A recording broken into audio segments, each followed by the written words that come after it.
Sa taong 21st century, ang Umbrella Corporation ang nangungunang kumpanya sa mundo.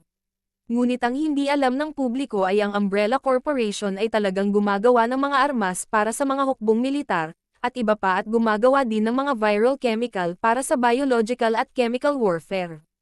Mayroong Hive, isang lihim na umbrella lab na kalahating milya sa ilalim ng Raccoon City kung saan mahigit 500 katao ang nakatira at nagtatrabaho para sa Umbrella Corporation. Hinahawakan ng isang lalaking nakasuot ng protective suit ang T-virus na may kulay asul na kulay at ang antidote nito na berdeng kulay. Gamit ang mga mekanikal na braso. Pagkatapos ay inilagay niya ang lahat sa isang malita na nakakandado maliban sa isa sa mga T-virus, na ibinato at nabasag. Ang virus ay kumakalat sa mga vents. Pumasok ang ilang taong nagtatrabaho sa lab kung saan nasira ang virus. Tumutunog ang bio-emergency alarm. Iniisip ng lahat na ito ay isang drill, ngunit pagkatapos ay bumuhos ang emergency na tubig, na nagpabaha sa lab. Sinisikap nilang pigilan ito, sumisigaw sa camera upang ihinto ito. Nakalock ang mga pinto, pagkatapos ang gas ay pumapasok sa mga opisina na nagpapahimatay sa lahat. Ang elevator ay huminto at nagsimulang bumagsak. Huminto ito. Sinubukan ng isang babae na bumaba ngunit bumagsak ang elevator. Huminto bago sumalubong ang kanyang ulo sa sahig. Sinubukan siyang hilahin ng iba papasok, ngunit biglang umakyat ang elevator at naputol ang kanyang ulo. Isang babae na nagngangalang Alice ang nagising sa shower. Nagkaroon siya ng amnesia. Lumabas siya sa kwarto. Hindi niya alam kung nasaan siya. Pumunta siya sa bulwagan at nakita ang isang larawan ng kanyang sarili kasama ang isang lalaki. Pagkatapos ay nakakita siya ng paggalaw, lumalakad sa labas at tumawag sa kadiliman. Nagsimulang lumakas ang hangin. Pagkatapos ay hinayla siya sa loob ng isang tao, at ang mga opisyal ng SWAT ay tumalon sa mga bintana. Ang isa sa kanila, si James, na kilala rin bilang One, the leader, ay hinawakan si Alice at sinabi sa kanya kung sino sila. Pagkatapos ay hinuli ng isa pang opisyal na si Ray ng lalaki, na nagngangalang Matt, na nagsabi sa kanila na siya ay isang pulis. Bumaba sila sa isang bodega sa ilalim ng lupa sa ilalim ng mansyon, na humahantong sa mga riles ng tren na may nakaparadang tren. Tinanong ni Alice si James kung sino sila at bakit sila nandito. Sinabi ni James na sila ay isang pangkat na ipinadala upang sirain ang Red Queen sa Hive, isang pasilidad sa ilalim ng lupa na tahanan ng 500 siyentipiko. 5 oras na ang nakalipas isang virus ang kumalat sa pasilidad, na pinapatay ang lahat ng tao dito. Pagkatapos ay sinabi ni James kay Alice na siya ay isa sa 3 security guard sa pasilidad. Sumakay sila sa tren at sinusubukang isara ni Ray ang pinto. Sinubukan ng isa pang opisyal na si Kaplan, na isara ito, ngunit pagkatapos ay natamba ang isang lalaki pagkatapos magtago sa isang compartment. Nakita siya ni Alice at naalala niya na siya ang lalaking nasa larawan kanina. Wala rin siyang alaala. Pagdating sa Hive, sinira ng grupo ang nakalock na bakal na pinto at sinubukang hanapin ang silid ng Red Queen. Dumaan sila sa isang hall kung saan may glass wall sa isang gilid.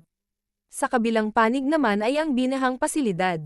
Biglang lumutang ang isang patay na babae. Tinanong ni Alice kung gaano katagal ang amnesia. Sinabi ni James na ito ay sanhi ng isang gas na inilabas noong kumalat ang virus, at dapat itong tumagal ng 1 oras. Si Alice at ang grupo ay pumasok sa isang silid kung saan ang isa sa mga pintuan ay patungo sa silid ng Red Queen. Tumingin si Alice sa isang bintana sa pinto upang tingnan kung mayroong anumang bagay doon. Sila ay pumasok sa silid ng Red Queen. Pumunta sina Dana, James, at ang isa pang lalaki sa isang mas maliit na silid. Biglang sumara ang pasukan sa cube room. Sumisigaw sila para buksan ito ni Kaplan. Lumilitaw ang isang laser at mabilis na gumagalaw sa kahabaan ng silid patungo sa kanila. Umilag sila James, ngunit pinutol ng laser ang mga daliri ng isang pangkasamang lalaki. Sa kasamaang palad, na laser ang leeg ni Dana. Nang dumating ang isa pang laser, naisip ni James na nagawa na niya ang tumalon at maiiwasan niya ito. Ngunit nahati ito sa isang masikip na grid na kumalat sa buong silid. Nang sumigaw si Kaplan ay na-overruled niya ang mga depensa ay huli na ang lahat. Pumasok sina Alice at Kaplan sa dulong pinto. Binuksan nila ang system at lumilitaw ang isang hologram ng isang batang babae. Sinabi niya sa kanila na lahat sila ay mamamatay dito. Nakarinig ng ingay si Rain at nakahanap siya ng babae. Ang babae ay mukhang wala sa katinoan, ngunit pagkatapos ay sumugod at kinagat ang kamay ni Rain. Pagkatapos ay pinaputokan siya ni Rain ng machine gun. Namatay ang babae. Nang nag-uusap sila, tumingin sila at nakitang wala na ang babae. Pagkatapos ay nakarinig sila ng mga ingay ng isang bagay na kinakaladkad sa lupa. Nagpapakita ito ng isang zombie na humihila ng palakol, pagkatapos ay lumabas ang isang grupo ng mga zombie na nababalot ng dugo mula sa lahat ng direksyon. Na nakapalibot sa lahat, isang zombie ang lumapit kay Matt ngunit binaril ni Alice. Sinusubukang buksan ni Kaplan ang pinto gamit ang mga passcode habang minamadali siya ni Spencer. Bumukas ang pinto, nagdagsaan ang mga zombie at nahuli si JD, habang sinusubukan siyang hilahin pabalik ni Rain, ngunit muli siyang nakagat sa kanyang kanang braso. Hindi sila nagtagumpay at pumasok sila sa silid ng Red Queen habang namamatay si JD. Nakita si Alice na gumagala sa isang silid.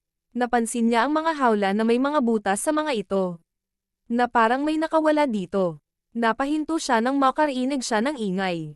Tumingin siya at nakita niya ang isang asong zombie na wala na ang lahat ng laman nito. At pinatay ang mga ito. Pagkatapos si Matt na gumagala sa ilang mga opisina. Pumunta siya sa isa sa mga cubicle at hinanap ang kay Dr. Lisa. Sa malaking silid kung saan naroon ang lahat ng mga zombie. Isang higanteng halimaw ang lumabas. Pinagmamasdan pa rin ni Matt ang cubicle nang may marinig siyang tao. Tumingin siya at nakita si Lisa, na mukhang inosente hanggang sa makalapit. Pagkatapos ay sinubukan niya itong kagatin, hanggang sa sinaksak ni Alice si Lisa sa likod ng kanyang leeg. Nag-flashback si Alice sa pakikipag-usap niya kay Lisa tungkol sa paglusot sa Umbrella Corporation at pagpapalabas ng virus sa press. Si Lisa pala ay kapatid ni Matt.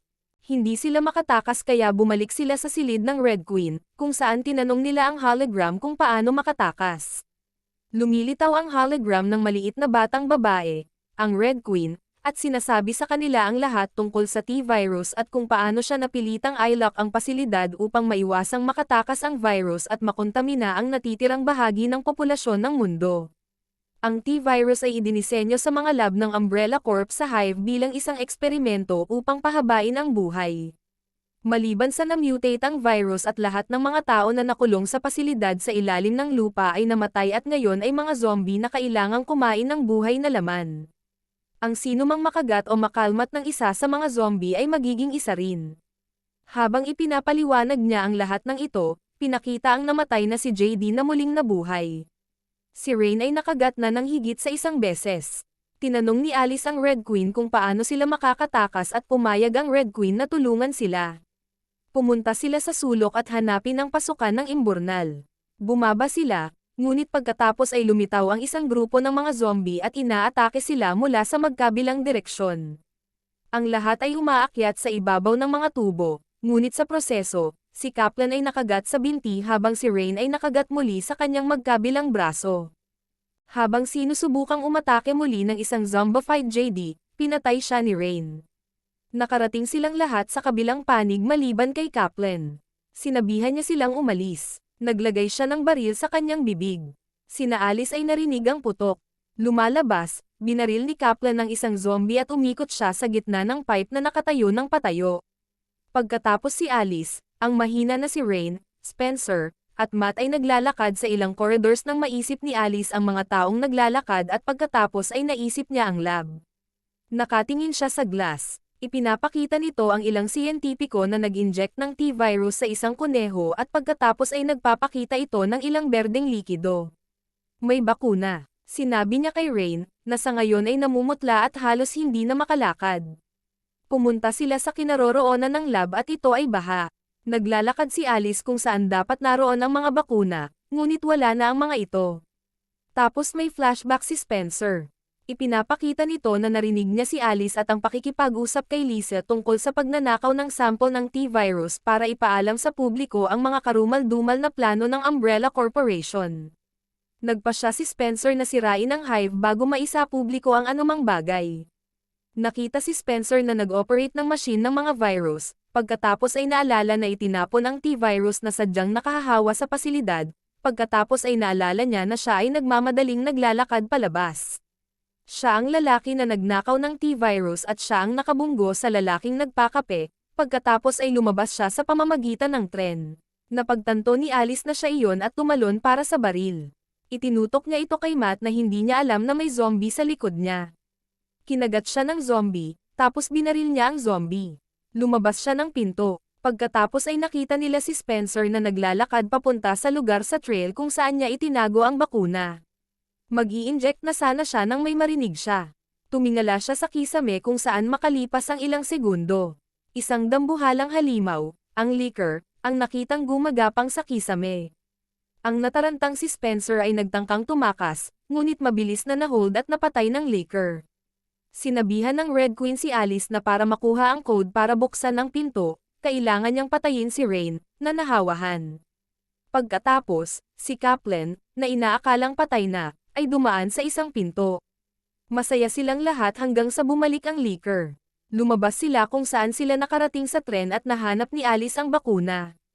Ngunit nang nagising ang isang zombified Spencer, pinatay siya ni Alice sa pamamagitan ng paghampas sa kanyang ulo gamit ang palakol, pagkatapos ay iniwan niya ang kanyang singsing sa kasal bago umalis sa tren. Habang nagmamaneho si Kaplan ng tren pabalik sa mansyon, tinurak nila ang bakuna kay Rain, na nakaupo roon na nagsasalita, na sinasabi kay Alice na alam niya kung ano ang gagawin pagdating ng oras. Bumagsak ang ulo niya at babarilin na siya ni Alice nang magising siya at sinabing hindi pa siya patay.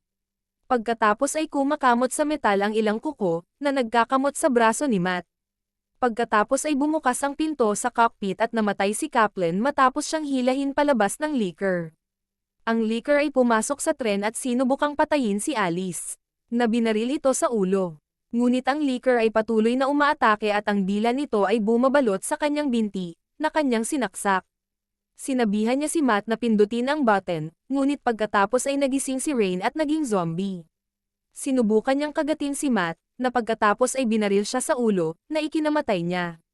Bumangga ang zombified Rain sa button. Bumaba ang liquor at napiga ng tren, kung saan ito ay nasunog hanggang sa mamatay. Pagkatapos ay isinara ni Alice ang pinto sa sahig. Sakto namang lumabas sina Matt at Alice bago magsara ang emergency door. Sinabi ni Matt kay Alice na sa pamamagitan ng bakuna at sample ng T-virus, isa sa publiko nila kung ano talaga ang ginagawa ng Umbrella Corporation at bumagsak siya sa sahig na nagreklamo ng pananakit ng kanyang braso. Biglang sumulpot sa pinto ang grupo ng mga siyentipikong nakasuot ng proteksyon.